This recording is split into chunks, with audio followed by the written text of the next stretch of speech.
But how can you pour from an empty cup? You can't. So how am I really loving my neighbor?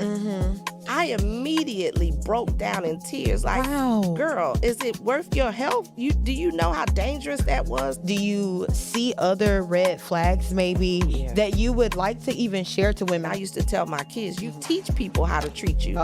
So what are you teaching? What's up, winners? You are now tuned in to another exclusive episode of the Ladies in Motion podcast, Talk It Out, where we shine light on women that's winning in the local community. I'm your host, Madam Walker, and I'm super excited to sit down with today's winning lady all the way from South Carolina, y'all. She's a New Jersey native. She is a professional counselor and a licensed addictions counselor as well, and an author. She's been featured in Voyager magazine, The Minority Eye, Canvas Rebel, and several more platforms. So I'm honored to have you today on Ladies in Motion's platform, Talk It Out. Welcome to the show. Thank you. Thank you so much. Thank you so much. I'm so glad for this. So most people know that October is Breast Cancer Awareness Month, but not many people know that it's Domestic Violence Awareness Month, and we're raising awareness for alopecia. Yes. Right? Yes. And Alopecia Awareness Month? It's in September, but it's always 365. Okay. If you're dealing with it. I love that. So if you deal with it, like she said, you're dealing with this 365. So I actually like that you even just said that, because even with breast cancer and domestic violence, it's like people need to know about this all year round. You know, I know people who've lost their lives to domestic violence. I know a woman who's had to take a life because she was in a domestic violence situation. So it's like things like this need to be talked about all the time. Yes, I agree. And y'all, did I mention she's the author of the wonderful book, Loving Me to Pieces? And we're going to talk all about that, okay? So if you're tuned in right now, just make sure you like, comment, subscribe, and share this video, because I truly believe that somebody will always be impacted by the word shared today when a woman that is winning sits down on this couch and opens up her mouth and is bold about telling her story. I believe that other women truly can benefit from that. So make sure y'all share this, okay? Because we're trying to change lives around here, all right?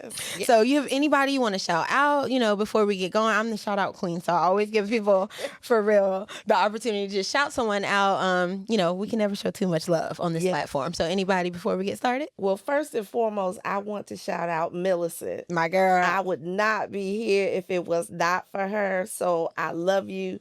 Thank you so much for making connection. I also want to shout out Jessica Best. Jessica is my stylist, and she put this outfit together around a pair of shoes, mind you. And my makeup artist I just met here locally. Her name is Niecy Michelle, and she's literally 5 minutes away from here. So she beat the face like you stole something. So I want to shout out for her. You look good now. Thank you. Miss Best did her thing. She said the only thing she did was show her these pair of shoes, and they're fly. Okay, I need a shoe cam like Wendy Williams, you said. No. I need a shoe cam.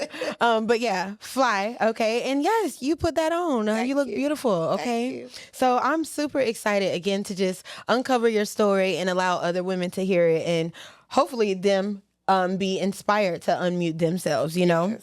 So I like to take, you know, on this platform, I like to take it all the way back to just the roots, you know, just so we can get to know you as a person, as an individual, before you were Dr. Alicia Harris, right? When you were a New Jersey native, you know, when I was going over your bio, you were very proud about the high school that you went to and the principal that you were, you know, under. So just let's take it back to that, because I actually always start these interviews like when you were getting ready to graduate high school too, because you're stepping into adulthood. Right. Is the lane that you're in now even the lane that you've seen yourself in then? You know, what was the plan for yourself? Because, you know, 18, 19, we really think we know. And then you look back and be like, girl, you don't know nothing, you know? So just tell me about your journey in those beginning stages. So I grew up in Paterson, New Jersey, primarily, and the high school is Eastside High School. Okay. I'm not going to sing the song. Because every time I say I went to Eastside, somebody tells me to sing a song. I love that. That's historic, man. That's like historic, for real. Yes. And my principal was none other than the infamous Joe Clark. Wow. He was just a giant, a gentle giant. He cared for us as kids. He asked about our families. Him and my mother went to the same church for a little while, so that was awkward because, you know, You got to see him outside of school, You have to really behave, because he'd say, Alicia, how's your mother? And I'll say, she's fine. Or, and dare not be late to class, because you would end up in assembly singing the alma mater for the senior class. And that happened to me one time. Wow. I love that. So it was, what we seen was what it was. Yes. I love that. Yes. Now the movie is called Lean on Me. And that was, of course, embellished for Hollywood. Right. We weren't throwing toilets out the window. I wasn't know that. But he did chain the doors. Now, that was true. That was in my senior year. The movie was filmed in my senior year. Wow, that's so amazing. Yeah. Historic. Yeah. So she's been doing historic things, y'all. She's not new to this. She's true to this, just so you know. And what was the plan like back then? What did Alicia see herself doing? Like, what was the plan for yourself? And who encouraged that route? So I always like to ask people, like, you are an author, you have this book, and a two-time, this not your first, rodeo. So you've been doing this, but did you grow up seeing women in your community authors? Did you grow up seeing women who were professional counselors? What led you even to the path that you're on now? Although I didn't grow up seeing women authors, my family, and specifically my Aunt Rose, she read all the time. Okay. And whenever I would go and visit her, I had to write reports. She would homework at home, real homework. For the summer, I had to write reports of, what my summer was like. And she passed that tradition down with my children. She did the same thing with them. And so I grew to love writing and storytelling. Never thought that I would be an author, but I just always had a love for writing and speaking. I talked a lot, so I got in trouble. It's got to get it out. Yeah, a lot. And we got to be careful as parents when kids display certain behaviors.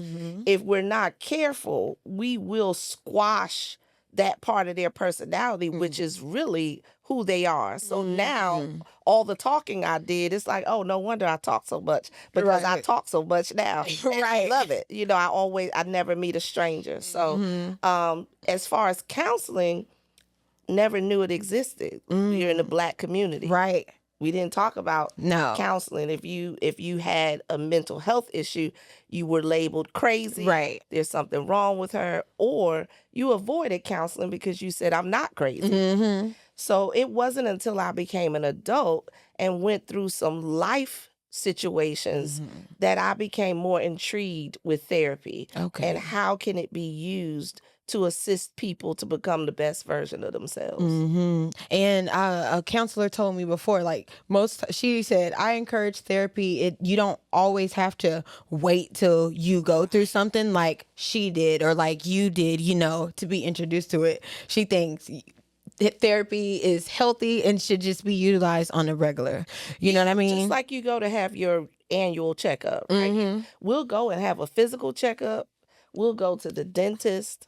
So what is why is it so awkward to just check in on your mental health? You are that's so what I encourage right. people to do. So when you were graduating, what, did you go immediately to college right away? You didn't. No. So tell me about that. Yes, let me know. I would like to know that. So the tea on that. Let me know how that went.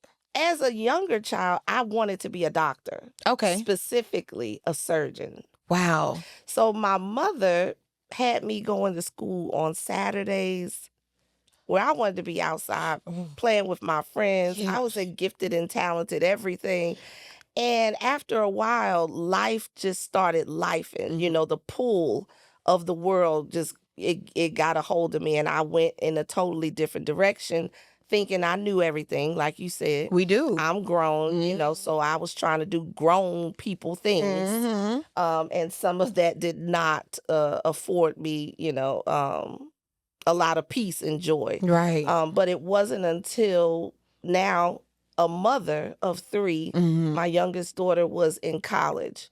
and I did my master's when she was in middle school. Wow. Because I didn't know at the time, with everything that happened in life, I didn't know what I wanted to be when I grew up. I was just tossed to and fro, Right. working, trying to survive. I was a single mom of 3. So I really didn't know. I got my bachelor's when my youngest daughter was 2 months old.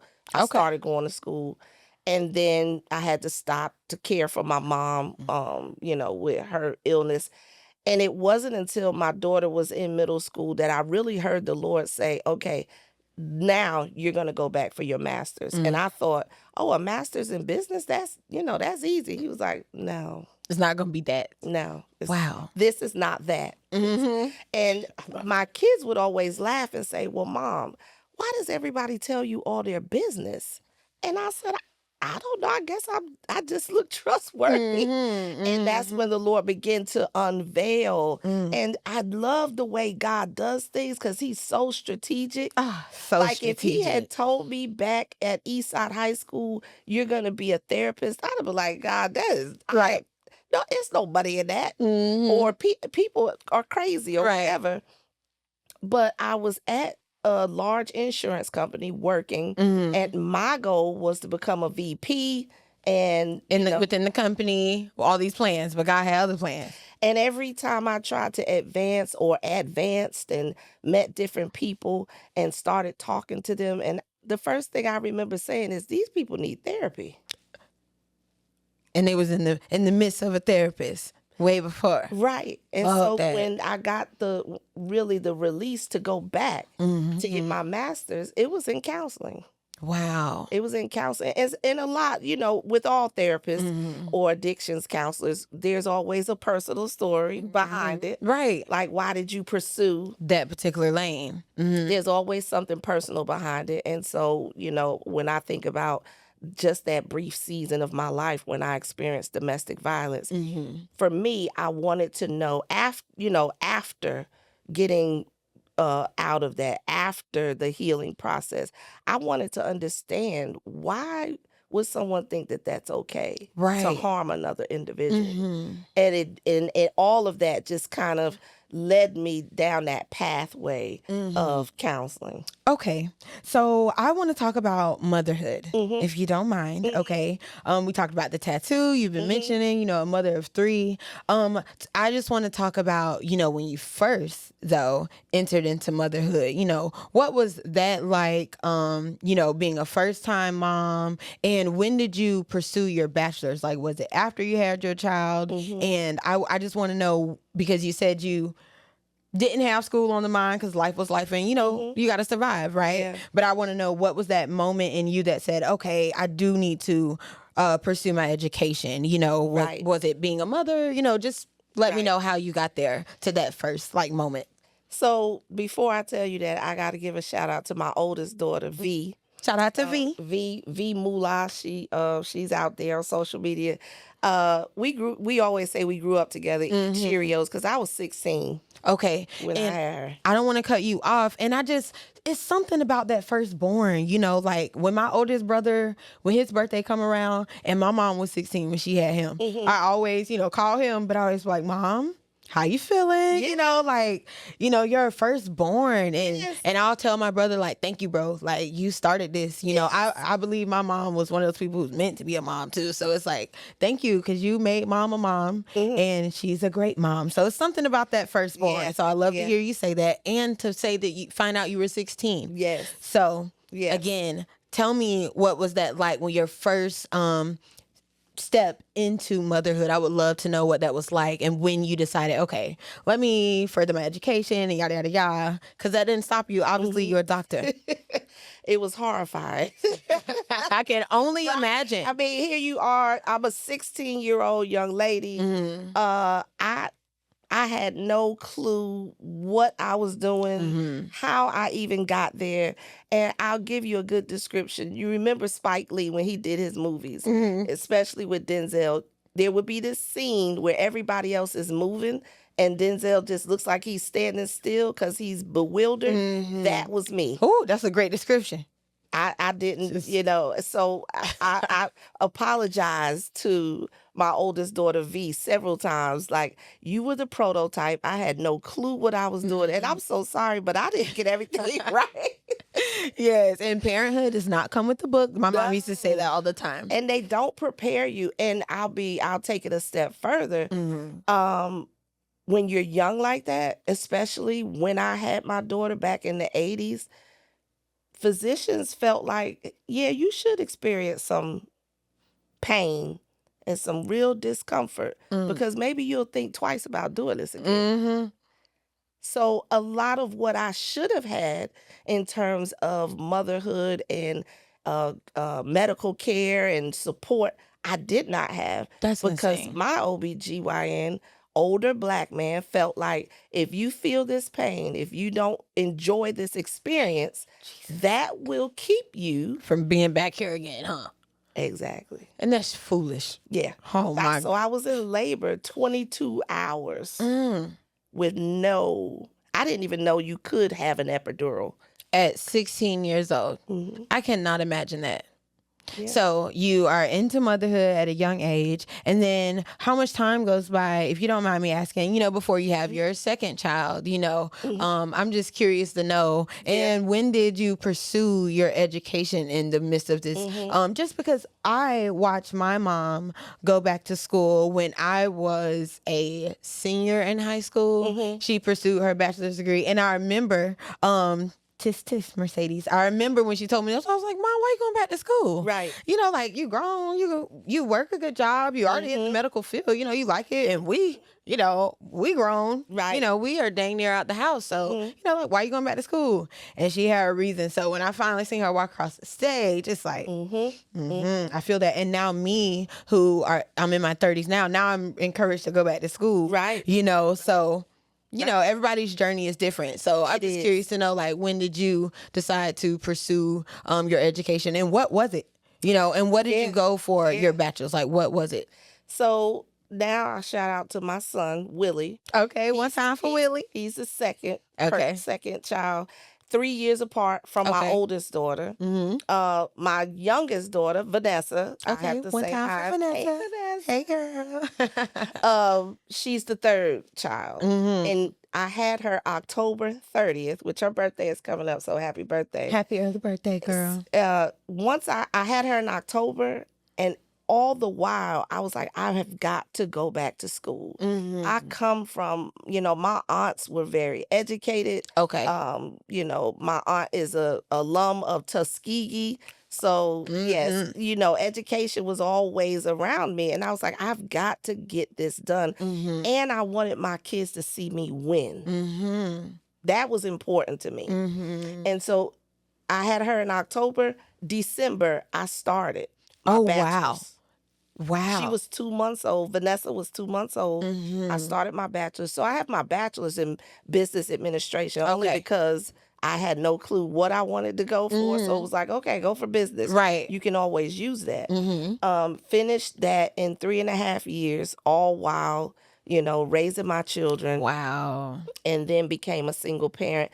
And thought doctorate wasn't even on my radar. Right. Like, I heard about it. I wanted to. My mother would always drill in me, you make sure you get that doctorate degree. She couldn't say doctorate, but she didn't have much education. Right. So her thing was, when you get education, nobody can take that from you. That's the OG saying. That's nobody what they can say. take that. And so that's what started it. And so I just, I've always just been curious to know, just because, like you say, that wasn't even on your mind, you know what I mean? But some people come from, like, families where it's, no, you going, or, it's non-negotiable, or some people come from, like, it is what it is, I understand. So I was just curious to know, like, was that something you really saw? Was that rooted in you? Yeah. Were people pushing you? So I'm glad to hear it was always in the back of your mind, and you finally pursued it. Yes. And doctorate wasn't even on your mind. No, because I thought I had lost the chances of being a doctor. I wanted to be a medical doctor. Right. And so now here I am, 3 kids in, 2 divorces. I can't go to medical school. That was in my mind. And I just chalked it up to, okay, I'll get a master's degree, and went and got my master's in counseling, like I said earlier. Okay. And I was going to work, have a private practice, and that was it. And that was okay. But God had other plans. Yes. One time for the Lord. Yes. Right? Yes. So I do want to ask you though, because you went to get your master's and you said that you were divorced. Are we able to talk about that? Yeah. Okay. So I do want to know, when in this journey, when did you become married? Like the first time? Were you younger? What was that like? Did you feel, I just curious to know, just because for some reason, my algorithm, it's a lot of marriage talk on there right now. It's because this podcast I've been listening to. But one of the ladies, she is on there, she always drop gems. And she always say, like, ask yourself also, like, why do you want to be married? And then she would say, marriage isn't everyone's, calling. Maybe everyone isn't called to be married. So I'm just curious to know, like, your journey with marriage, and what did that look like? And, I don't know if one of those were a domestic violence situation, but if you want to talk about that, we can. But yeah, let's just talk about marriage and what that looks like, So, I was young the first time. Oh, yes, ma'am. And there was a time in my life where having a boyfriend who had a car was cool. So he was older than I was, and to me, now I got to take you back a little bit, because based on what I had been through in life and certain things that were not there, I had a different perspective on who I was than I do now. Okay. Meaning I had low self-esteem, low self-worth. Yeah. So to have anyone at that time interested, I thought, oh, well, he's interested in me. I must be, important or likable or lovable for that matter. But predators, they prey. And they can pick up on those things. Yes. They can pick up on those things. So there was the whining and dining. There was the, oh, I just want to be with you. There was the, I like everything about you. But little did I realize, and I got married at 18. Okay. So my birthday is March 31st. I got married on April 1st. That should have been the first clue. Wow. So yeah, that's insane. Yeah. Yeah. So I got married April 1st. Like I said, the wine and dine. Here I am, the young girl living in a single parent home. My mother didn't have the most money and things of that nature. So I was just looking for love in all the wrong places. Right. And this is what came to my doorstep. So that marriage lasted 3.5 years. But it was filled with abuse. Right. In every kind you could think of. But I was so ashamed. It always so be let like me that. say this. Yes, ma'am. I had family. So I don't want people to think, oh, she was all alone. I had family that if they had known this was happening, it would not have been happening. But because of the shame that I felt, like, how can I allow somebody to do this to me? Right. What am I doing? And then walking on the eggshells to make sure he was okay. Nothing would set him off, because I internalized all of that and made it my responsibility for him not to be abusive. And that was the wrong mindset. Right, because that's just who he was. You know what I mean? So I do want to just talk about, the first paid event that I ever hosted was a domestic violence awareness event. So ever since then, and just hearing all these stories, I've just become more literally aware. You know what I mean? And I just want to ask, like, now when you removed yourself from that situation, prior to it leading up to abuse, you obviously said first red flag, you March 31st, and then boom, as soon as you turn 18, you were married. So but when you look back, do you see other red flags maybe that you would like to even share to women? Like, hey, before it even gets physical or this bad, these are some signs that maybe you might need to look for or be alarmed by when you see these type of things happening. Like, are you able to share some of that? Oh, yes. Yes. So I like to give the analogy of a perpetrator when you look at a thief versus a robber. Okay. All right. So I'm from New Jersey. I'm from up north. You gonna get robbed. They gonna stick that gun in your face and say, "Give me all your stuff." Okay, right. They're not being nice to you. That's a robber. Ooh, that's good. A thief, however, is, "Hey, Mercedes, how are you?" While they're taking stuff out of your purse, while they're taking your jewelry, and they're so nice and charming, you're not even realizing that they're slowly stripping things away from you. That's what a perpetrator does. That's what an abuser does. Because let's think about it. On the first date, if he slaps you in the face, will there be a second? Right. Probably not. Hopefully not. Hopefully not. So by the time the smack happens, he's already done a number on you mentally, emotionally. Why you gotta wear your hair like that? Why you always have to go out with your friends? I just want it to be us. I want to spend all my time with you. Or what are you doing at work? Well, what time are you getting home? You see what I'm saying? Yeah. They're micromanaging you.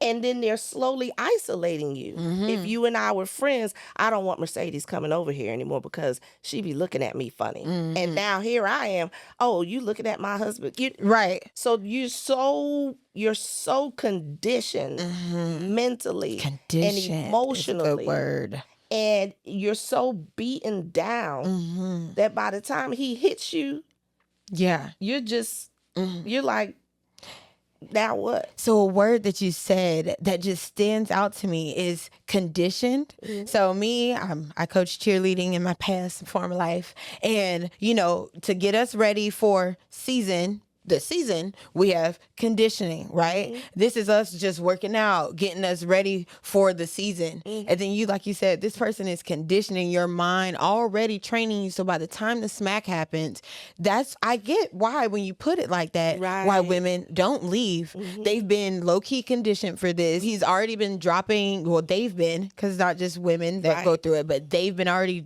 like low-key conditioning for you this smack.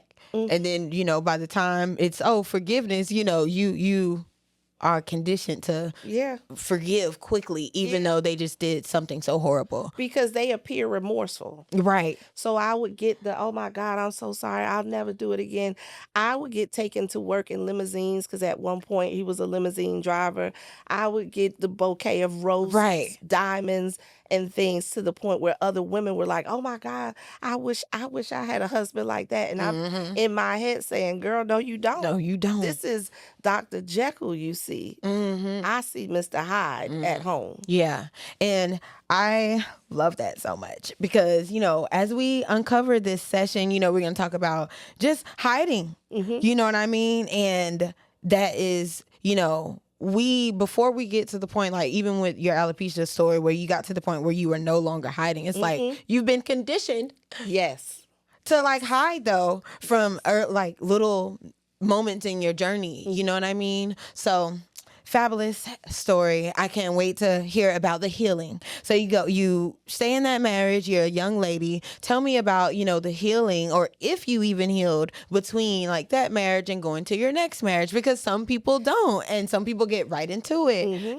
They don't want to do the work, so they confide in someone else. So if you don't mind, I would love to hear about the healing, if there was any at all, before you got into your next marriage, and what did that look like? Was it still abuse in that marriage because you probably hadn't healed, or start loving yourself before you jumped into loving someone else? Let me know. Exactly. So to answer your question, no, I had not healed. Real. So at that point in that season, I didn't even know counseling existed. So my mother always said, whenever you had a problem, this was her famous saying, "Take your burdens to the Lord and leave them there. You got things to do. Right. You don't have time to stay here that and worry about that." So for me, I had 2 children by then. Now I'm thrust into single parent mode. I don't even have time to focus on those inner scars and the external battle scars, right? I'm on the grind trying to take care of my children. Right. And I wasn't whole. So I'm just walking around bleeding. Nobody's telling me that. And I'm thinking I'm good. Right. And end up meeting someone, because you attract where you're at. You do. I was going to say that. You attract do now. where you at. And so yet again, I attracted someone that was not whole themselves, did not know who they were as far as a man. And although there wasn't physical abuse, there was the mental and emotional abuse. Yeah. Now, the flip side to that was I became the aggressor. Because Okay. in my mind, no one is ever going to put their hands on me like that again. So the least little thing, I was like a firecracker. Because now you got to defend yourself right now, Exactly. you know, Right. before it even get there. Right. Huh? You So ain't even now gonna you get can get there. these two hands and two pieces of the biscuit because you're not going to do that to me. At least I'm going to get something in there. Out of this, okay? I almost lost my life in the first one because he tried to kill me. So this time, no, I'm not ain't going doing out that. like that. Yeah. And I became the aggressor. So I'm not putting all the blame on my second husband because Right. it takes two. It does. But realistically, I should have never entered into yet another marriage because sure. I wasn't whole myself. And that makes, like, I don't think people realize, you know, it's so cliche and we hear it all the time. Like, you can't love anyone unless you love you and all these little things. But that is so true. It is. And I love that you said you attract where you are. Like, when you, don't let it be a predator. Right. You know, because they sense it too. They do. Oh, Mercedes, Alicia, they don't love themselves. Oh, I got to go over there. Right. You know, I got to go over there. Right. You know, so I love that you said that, ladies.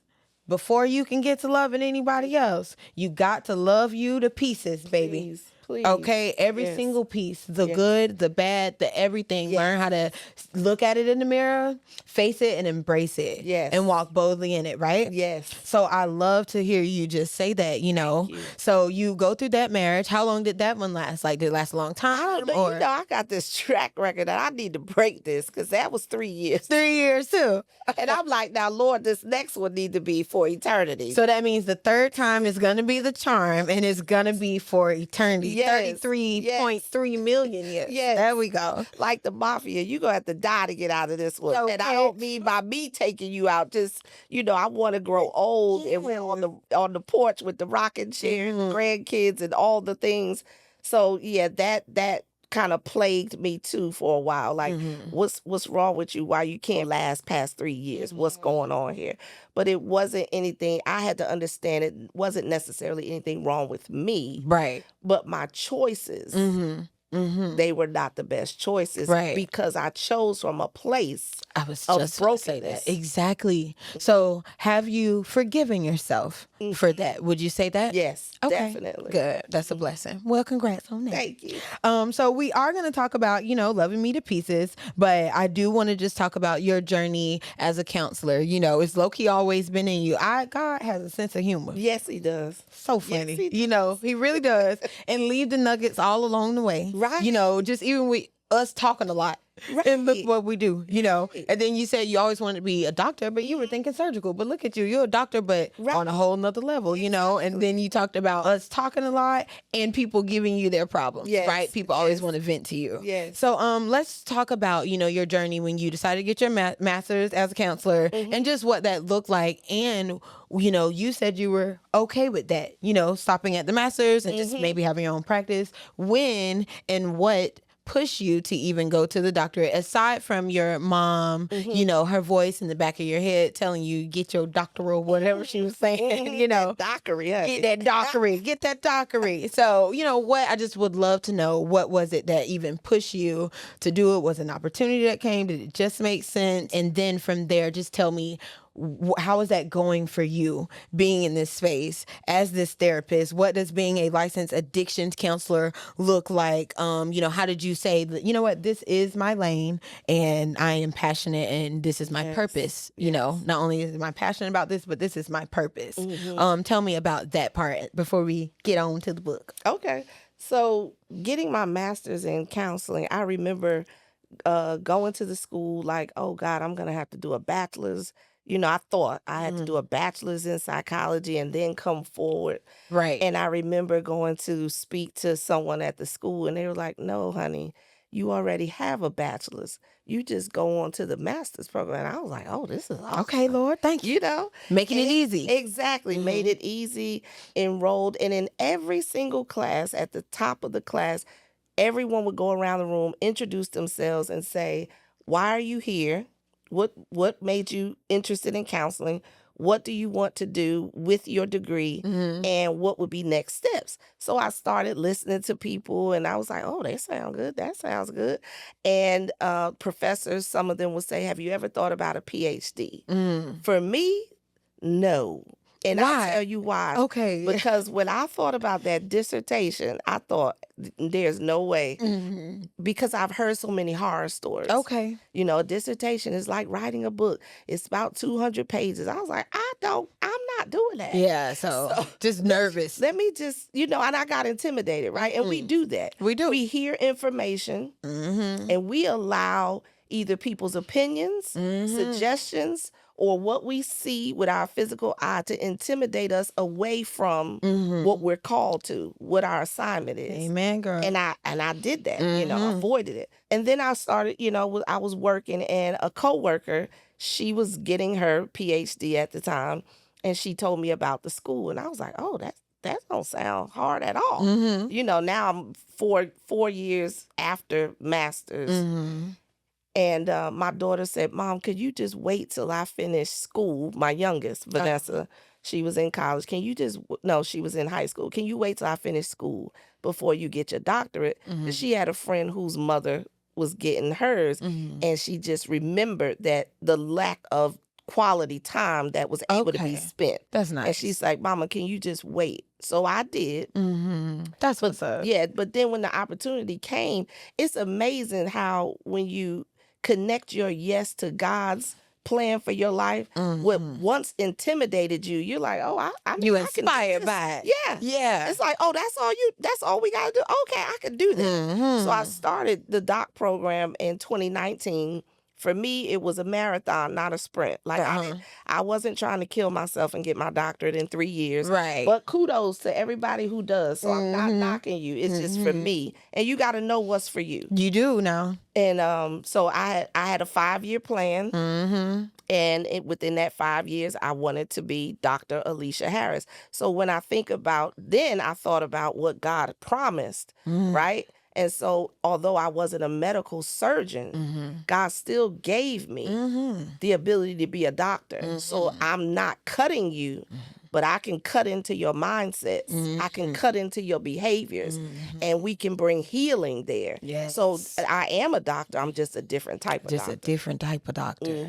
I love that. So let's talk about your journey, how you became to love you to pieces, right? Yeah. And then, I've once you became healed, did you write this book? And what was it like, writing your insert, in this particular story? So, yeah, tell us about your journey to loving you to pieces, and then we'll get to, okay, that. So with me, the Lord literally changed my zip code to change my thought process. Okay. So when I came to South Carolina, I came for the reason that my mom was sick. But God had other things in store, right? I love that. And I went on this journey. I have some very powerful women in my life, thankfully. And I went on a self-discovery journey for 6 months under the guidance of one of the women that I consider a friend and a mentor. And I had to really do some inward reflection. Like, it's good to walk around and think that you're healed when there's no mirror. But then certain things come up in your life that once triggered you, healing has taken place when you don't see it the same. And so I went through that, and I had to deal with my daddy issues. That's a real thing. I was, my father, I knew who he was. We had somewhat of a relationship, but I was a fatherless daughter in the sense that I didn't have connection.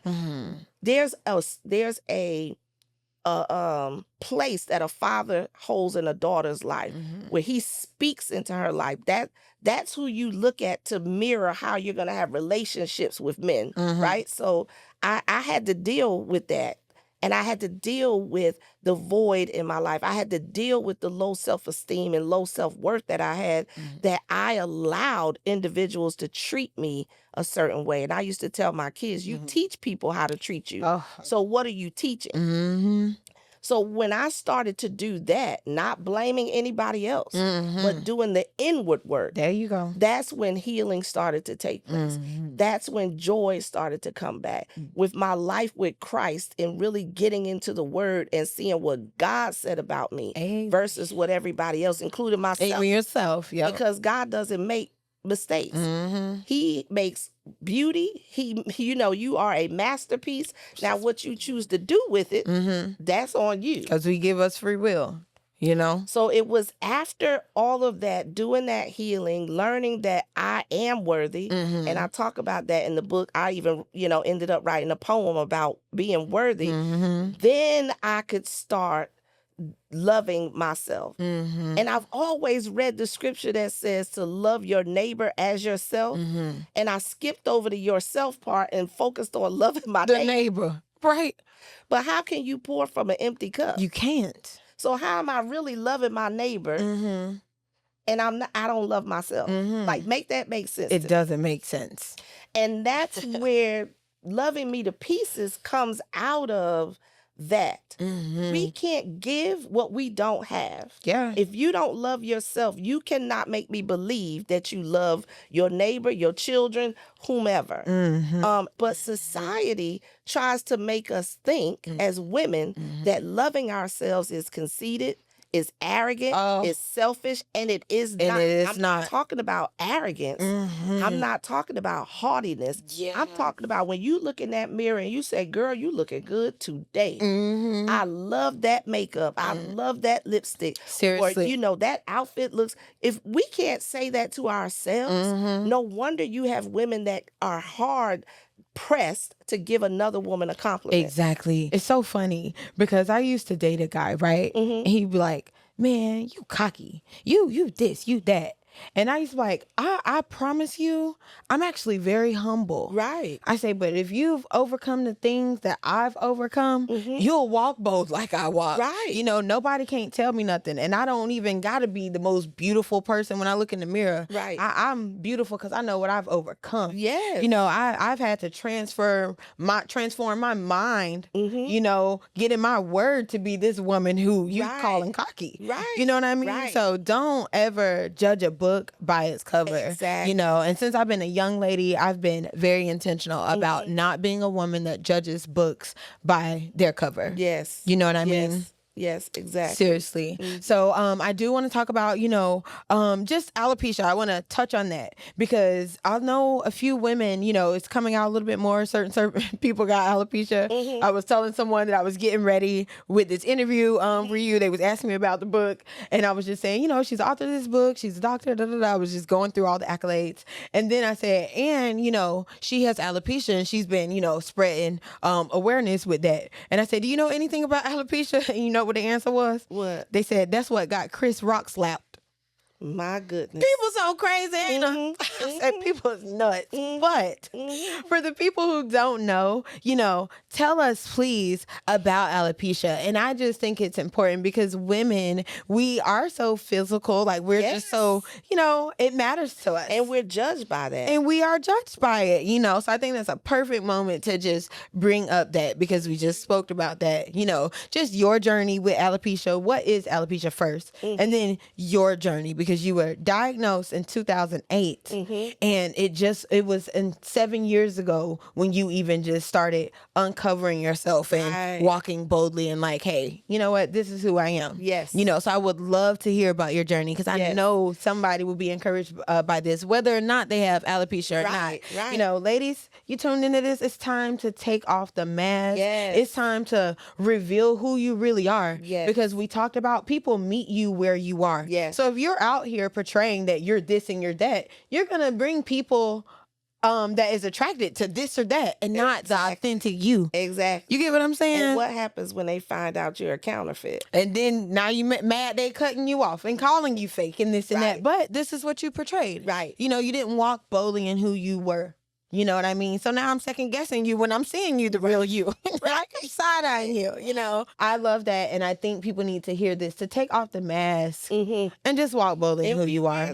And we wear them. The good, the bad. We want to see it so we could choose to be a part of that or not. So, let me hear about your journey. So alopecia, it could be an autoimmune deficiency. It does, and I say that because there are several forms of alopecia, and not all of them necessarily go back to an autoimmune. So when I say autoimmune, a woman could have lupus or, some diagnosis like that, that really causes hair loss. There are several types of alopecia. The type that I was diagnosed with is called cicatricial alopecia. Okay. So you'll hear some people call it scarring alopecia.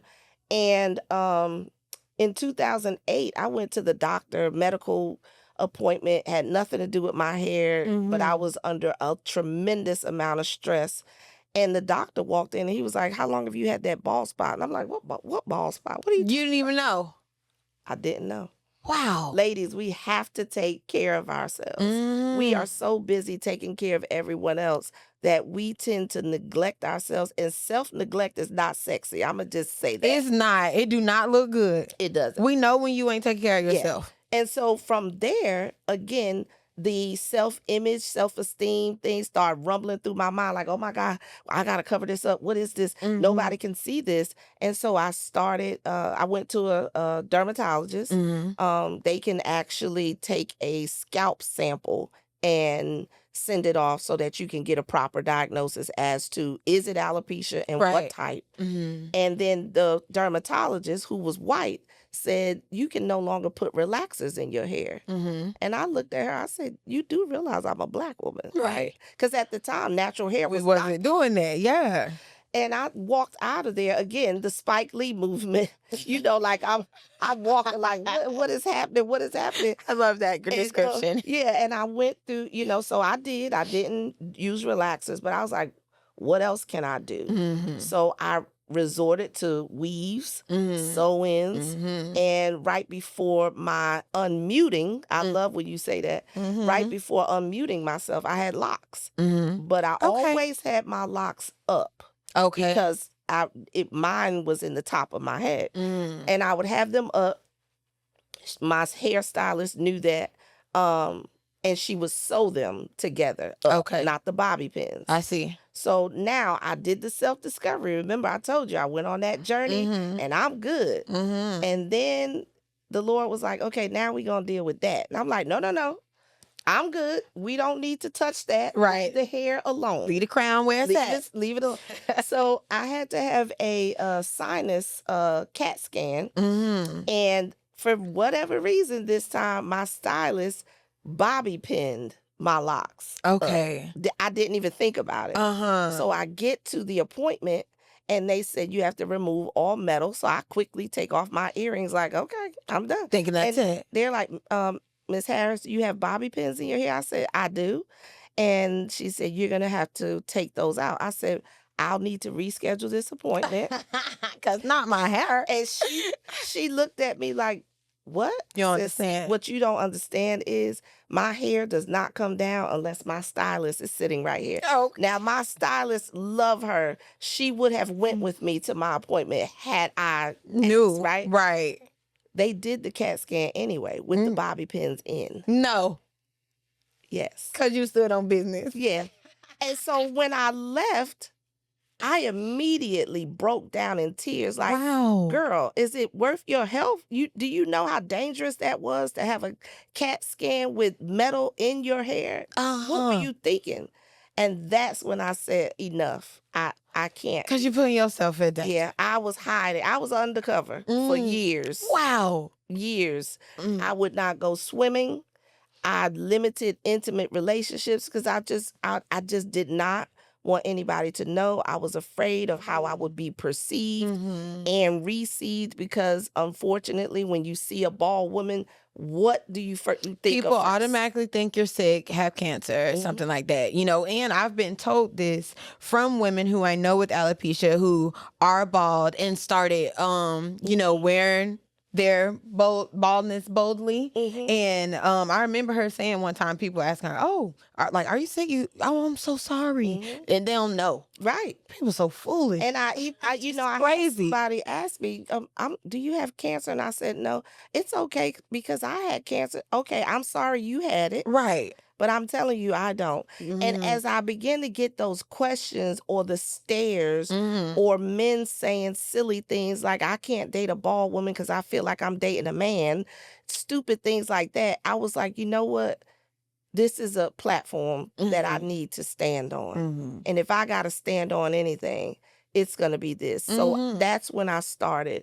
And I told my oldest daughter, again, V, I said, I'm going to shave my head. I'm going to cut my locks and shave my head. Now, my oldest daughter, she's a no limit soldier. Okay. So she about it. She's like, what day, what time? She was ready. Where you going to do it at? And I said, I'm going to do it at home. She was the only one there with me. And so I, cut it, and I just cried and cried and cried. And she said, Mom, why are you crying? And so my oldest daughter has beautiful hair. I used to tease her and call her Sacagawea. She has her hair very long. And so I looked at her and I said, well, you wouldn't understand because you have hair. Right. So immediately now I just projected on her. Yeah. The daughter that she is, who was raised by me, came right back and said, the no limit soldier. The no limit soldier looked me square in my face and said, I do have hair, Mom, but everybody has something that they're dealing with. It's just that yours can be seen. And I looked at her and she looked back at me like, you raised me. I said it. And I had to stop crying. So she's like, put on your scarf or whatever you're going to do, but we getting ready to go eat Mexican. Like, yeah, you're going to stay here. This isn't going to stop nothing. Right. Amen. Doesn't that make you proud as a mom, though, to see that you instilled that in her and she wasn't afraid to be like, Mom? Yep.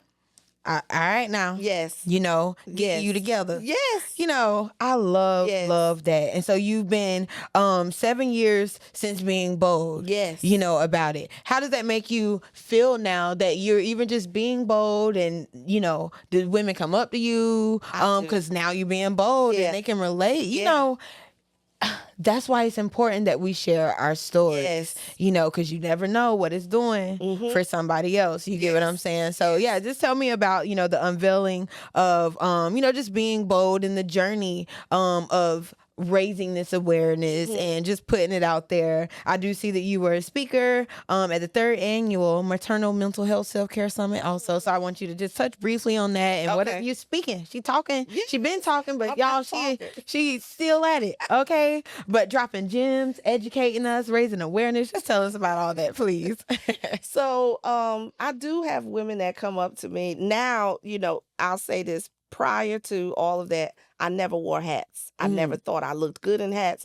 I thought hats were for old ladies at church, and I wasn't doing it. Oh, wow. And so I came, started experimenting, like with scarves. Sometimes I'll wear scarves. A lot of times I'm bald. And tried on a fedora one day, and I said, oh, I'm fly. Okay, then. I like this. I'm wearing that. And now my daughter says it's a sickness, but I have several. So I do have women that are, always, some will approach me and just tell me how beautiful I am. And I keep hearing, you have a perfectly shaped head. Thank God. All the... Now you compliments on things you just would have never knew. No. Never thought about. That was sore spots for me. Now God just has opened that door. Right. So when you see me now and I wear a hat or a scarf, it's not because I'm hiding, but like my friend Tanya told me one time, she was like, hair is an accessory. Yeah. Just change it whatever you want. And that's what I do. So sometimes I'll wear a wig in the winter because it's cold. Oh. Or I'll, wear my fedoras or just show up as my true, authentic self. But every day I have to make that decision. Right. Every day I get ready to walk out of my house, I have to decide, how are you going to show up today? Is it a hat? Are you going to go bald? Is it a scarf? Where some people don't even have to think about it, right? When you have hair, you're not necessarily thinking about how you're going to show up. You want your hair to be in place, because that makes the outfit, but you're not someone that's every room you go into, you got to think about. We got to think deeply about it too. Like, what type of event I'm at? So how am I coming in? You know what I mean? Yeah. So I can get that. So I want to ask you also, like, on this journey, because you are loving yourself to pieces, so you are not afraid to walk bold or show the bald or beautiful, you know, whatever. But do you still struggle some days? Because you say you got to do it every day. So is this, you know, it's a marathon. Tell me still what is that like for you to be advocating in this space, but still struggling and going through it yourself? And what do you do to, you know, affirm and overcome? So those negative, intrusive thoughts, I could be just minding my business, maybe getting dressed, you know, for church or something. And the thought will be like, oh, you know, you're bald. No one wants you. You're not beautiful. Like, I get those. It's not as frequent as they were, but every now and then, or I'll step into a room and be like, man, I'm the only bald woman in here. Like, what is happening? So you start being viewed as the unicorn, because when you hit that door, you can tell when people are staring. Yeah. And you can also tell when they're whispering. Right. But I have to push past that because I know who I am. So I listen to positive affirmations in the morning, and I speak those over myself. Yeah. I get in my word, and I allow the word of God to remind me who I am. God didn't say I was fearfully and wonderfully made only with hair. Right. We put certain parameters around ourselves. And so I have to remind myself that even God knew that this was going to be, you know, my cross to bear. And I just embrace that, because every time I show up as my authentic self, I give power to someone else to do it, whether they say it to me or not. But you know, you have that. As women, we see another woman do something, we're like, man, I wish you know, that she looks good, or she, and I know that. So it's bigger than me. It's the platform that God has given me to be able to encourage women to love themselves to pieces, every part of you. What does the rest of the year look like for Dr. Alicia Harris? What does the rest of the year look like for you? And, you know, 2026, you know, what can we expect from you? Do you have anything coming up? I wanted to talk about your Beautiful photo shoot too. Yes, I wanted to talk about that. Okay, the Beautiful photo shoot, that idea came to me. I was in California last year visiting my daughter, who was living there at the time. And the Lord said, I want you to do a photo project. And he just laid it all out. And I was like, God, don't nobody want to do that. Right. Because I just talked to him like that. Right. You know, like, and yes, it may sound faithless. Nah, but that's your friend. You know, I can be real with him. God can handle my humanity. And I love that about him. That's so good. Where with people, I always got to be on. God's right. like, no, don't come to me with that. So he gave me the idea. At first, I swatted it down.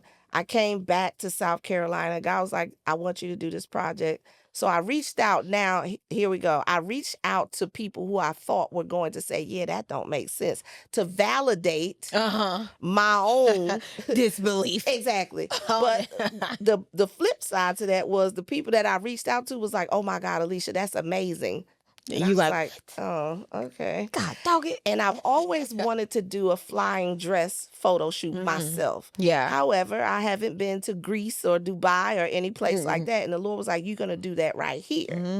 So the initial photo shoot, and that's on the back cover of the book, we did the flying dress photo shoot right in Columbia, South Carolina. Right there, baby. In that stiff heat.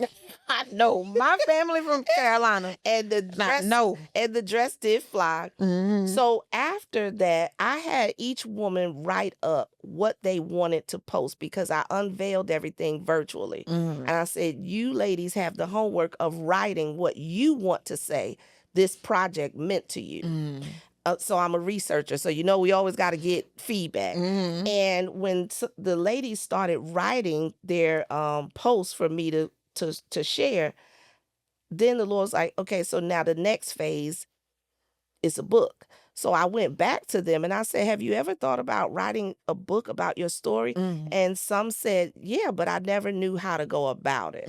So that was confirmation to me that, okay, I'm on the right track. Yeah. So we started working on the book last November because I wanted it unveiled at the beautiful project this year. This year, we did the photo shoot, but we had a brunch where we unveiled the photos, launched the book, and it was. One lady said to me, next year, can you just have boxes of tissues? Because I cried from the time I got here to the time it was time to go. So it was truly, truly a blessing. So what I'm working on now, I got some things in the lab. Cooking up. Yeah, let me cook. I'm cooking. But God just showed me it's time to go deeper. Because it's one thing to put on a nice outfit and get that face beat. Right. But if that heart and that soul and that spirit is torn to pieces, it doesn't matter how beautiful you look on the outside. Right. You're not going to be able to connect. No. So I'm working on some items now that's going to take it deeper. That's going to dig into that soul and that spirit. It's going to dig into that past and those things that you have pushed down and put on the back burner that you haven't dealt with, so that the next year's project, when you step in front of that camera, not only are you beautiful outside, but your inside, is healthy and it reflects it. Yeah. So I'm working on that. We'll start recruiting for models in January next year. So I'm going to start early. Normally I start in March, but I'm going to start early. And we were blessed this year to partner with one of the local hotels, Hotel Trundle. They allowed us to take the pictures there. And they have been very, very supportive. So I'm looking forward to next year. Congratulations. I'm looking forward to, I guess I'm going to be in South Carolina, covering it. Yes. Yeah, figuring out what's going on. But I love that. And I love that you were just on this journey, running this marathon, as God order your steps. Yes. Because that's all we can do. And this has encouraged me again to just stay in my authentic self. Yes. Like you said, because so you can attract what's truly meant to be, around you. So where can we stay connected with you, follow you, buy this book if we want to get this, just tell us where we can follow you and stay connected with you across all social media platforms. Certainly. So first and foremost, you can find Loving Me to Pieces on Amazon right now. If you're local to me, I have physical copies that you can purchase. You can find me on Facebook under Dr. Alicia Harris. You can also look me up as Pieces, A Soulful Journey with Alopecia. That's our nonprofit page on Facebook. On Instagram, I am Bold Bald Girl. That's my Instagram handle, or Pieces _ ASJWA. And then lastly, LinkedIn, you can find me under Dr. Alicia P. Harris. And is there one last thing that you'd like to let the people to know before we go today? Any last thing you want to leave us with? I just want to encourage women to always, always bet on you.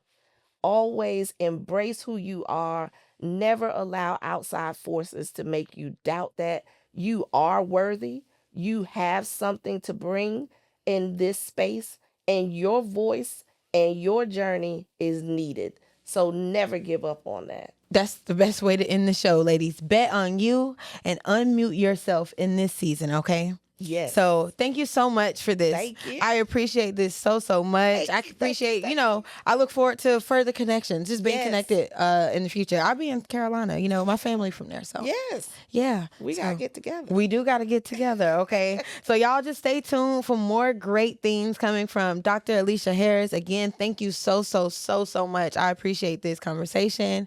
And everybody tuned in, make sure, like this video, comment on this video, comment comment, we taking it deeper. I want to put that in the comments right now. Taking it deeper, okay? Leave that in the comments and make sure you subscribe to the Ladies in Motion YouTube channel. This is the platform where we will always continue. You can bet on us to put women that's winning before you all the time. And these women are here to inspire, empower, enlighten, and equip the next generation and other women to, again, walk boldly in their purpose and unmute themselves. So again, thank you. I can't even say it enough. Thank you. One time for my girl Millicent. She's my first guest this season, my #1 most viewed video on YouTube. She's just been a great pivotal part in my journey this year, you know. Awesome. So thank you so much, Millicent, just for your being who you are and always not gatekeeping, sending me great women. Okay. So thank you so much. And until next time, y'all. Bye. Bye.